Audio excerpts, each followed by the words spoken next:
अदिति दोनों सौतेली बहनें थी। सुकन्या से माँ आशा का उसके बचपन में ही देहांत हो गया था। उसके पिता मनोहर ने दूसरी शादी की और सुकन्या की सौतेली माँ सरिता के घर में आ गई। सरिता ने आते ही पूरे घर को अपने कब्जे में कर लिया। वो हमेशा सुकन्या से पहले अपनी सगी बेटी अदिति पर ध्यान देती थी। मम्मी ये देखो मेरा नया सूट शाम के फंक्शन में ये कैसा लगेगा? ये तो बहुत सुंदर लग रहा है, रानी लगेगी बिल्कुल मेरी बेटी। मम्मी वो सुकन्या को क्या दूंगी पहनने के लिए? वो भी तो हमारे साथ शादी में जा रही है, पहन लेगी कुछ भी जो उसका मन होगा। मेरे पास इतने पैसे नहीं है कि मैं उसके लिए भी नया सूट खरीदूं। वैसे भी तुम्हारे पापा का इतना काम नहीं बचा, मेरे लिए तुम्हें नया सूट लेकर देना जरूरी था। बहुत लोग आएंगे वहाँ, क्या पता कोई तुम्हें अमीर घर का लड़का पसंद कर ले।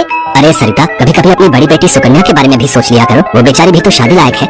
बस आ गए अपनी लाडली बेटी के बारे में चिंता करने। पता नहीं कौन से मनहूस दिन मेरे तुम्हारे साथ शादी हुई थी। जब से आई हूँ एक ही नाम तुम्हारे मुंह पर चढ़ा हुआ है। देखती हूँ सुकन्या सुकन्या। अरे तुम्हारी दूसरी बेटी अदिति भी कुंवारी है, वो भी तुम्हारी ही बेटी है। उसके बारे में भी कुछ सोचा करो। मैं हूँ जो पैसे जोड़ जोड़ कर अपनी बेटी को सूट दिलवाए हैं। अब शाम को चलने की तैयारी कर लो, बहुत बड़े बड़े लोग उस शादी में आएंगे। ये तो मेरी सहेली पुष्पा की बड़ी मेहरबानी है जो उसने हमें एक कार्ड दे दिया, वरना हम गरीबों को इस शहर में और इतनी बड़ी शादी में कौन पूछेगा। मनोहर को पता था कि सरिता का स्वभाव बहुत ही खड़ूस है, इसलिए वो चुपचाप अपने कमरे में चला जाता है। शाम को सब लोग शादी के लिए तैयार होते हैं। अदिति बहुत ही सुंदर सूट पहनकर तैयार होती है। सुकन्या के पास तो कपड़े ही नहीं थे। अचानक मनोहर सुकन्या के पास आता है। सुकन्या बेटी, ये ले, ये तेरी माँ की साड़ी है, तू ये पहन कर तैयार हो जा। देख कितनी सुंदर साड़ी है, मेरे संदूक में रखी थी, मैं वही ढूंढ रहा था और आज मुझे मिल गई। पिताजी ये माँ की साड़ी सचमुच, ये साड़ी तो बहुत सुंदर है। शुक्रिया पिताजी, आज आपने माँ की ये साड़ी देखकर मुझे बहुत खुशी दी है। हाँ बेटी, अब ये साड़ी पहनकर जल्दी से तैयार हो जा, देखना तब से सुंदर लगेगी मेरी बेटिया। सुकन्या अपनी माँ की साड़ी पहनकर तैयार हो जाती है। सब लोग शादी में पहुँचते हैं। सरिता जानबूझकर अदिति को ही आगे कर रही थी ताकि वहाँ लोग अदिति को ही देखें। तभी एक बहुत ही बड़े परिवार के लड़के आशीष की नजर सुकन्या पर पड़ती है। सुकन्या बिल्कुल अकेली खड़ी थी। वो लड़का उसके पास आया और उससे बात करने लगा। हेलो, मेरा नाम आशीष है और आपका? जी मेरा नाम सुकन्या है। अच्छा नाम है आपका। वैसे आप यहाँ अकेली क्यों खड़ी हैं? चलिए ना वहाँ डांस फ्लोर पर सब लोग डांस करें। आशीष को सुकन्या से बात करते देख सरिता आशीष के पास आती है। सुकन्या बेटा, तुम्हारे पापा तुम्हें बुला रहे हैं, इनके साथ अदिति डांस कर लेगी। अब हाँ, क्यों नहीं, प्लीज। मनोहर ने तो सुकन्या को बुलाया ही नहीं था। ये सब तो सरिता की चाल थी। थोड़ी देर बाद सुकन्या फिर से खड़ी थी। अदिति आशीष के साथ डांस करने लगती है। आशीष अभी भी सुकन्या की तरफ ही देख रहा था, शायद उसे सुकन्या पसंद आने लगी थी। आशीष पूरी शादी में सुकन्या से बात करने की कोशिश करता रहा, पर बार बार सरिता अदिति को बीच में लाने लगी। पर आशीष के मन में तो कुछ और ही चल रहा था। एक दिन जब सुकन्या घर के काम कर रही थी तो अचानक मनोहर के साथ आशीष और उसके माता पिता आ जाते हैं। सरिता, जाकर जल्दी से चाय नाश्ते का इंतजाम करो। घनश्याम जी अपने बेटे आशीष का रिश्ता हमारी सुकन्या के लिए लेकर आए हैं।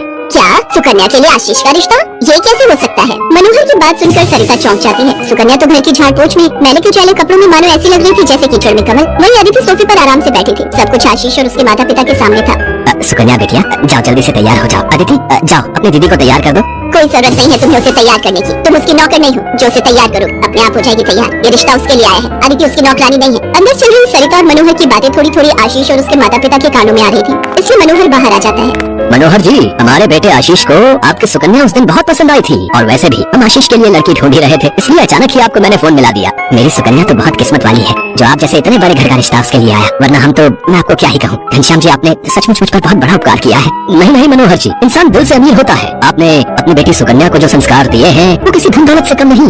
तभी सुकन्या चाय नाश्ता लेकर आ जाती है। सुकन्या का रिश्ता पक्का हो जाता है। भाई साहब, हमें आपकी सुकन्या बहुत पसंद है। हम तो जल्द से जल्द शादी करके सुकन्या को अपने घर की बहू बनाकर ले जाना चाहते हैं। बस आप शादी की तैयारियां कीजिए।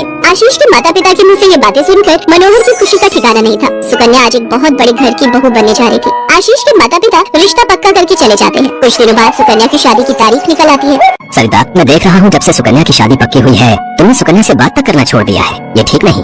तुम अपनी बेटी की शादी करो, मैं इस शादी में कोई हाथ नहीं लगाऊंगी। ये रिश्ता मेरी बेटी के लिए था। मैं चाहती थी आशीष के साथ अपनी बेटी का रिश्ता करना, पर तुम्हारी उस सुकन्या ने सब काम खराब कर दिया। ये तुम गलत कह रही हो सरिता। सुकन्या के लिए आशीष के माता पिता मुझसे रिश्ता लेकर आए हैं, तुम्हें तो खुश होना चाहिए। तुम क्यों सौतेलापन सुकन्या के साथ रख रही हो? तुम्हें तो उसकी सगी माँ बनकर उसे विदा करना चाहिए। मैं इसलिए तुम्हें उसकी माँ बनाकर लाया था, वरना क्या? क्या कहो तो मैं अभी ये घर छोड़कर चली जाती हूँ। बोलो। मनोहर की बात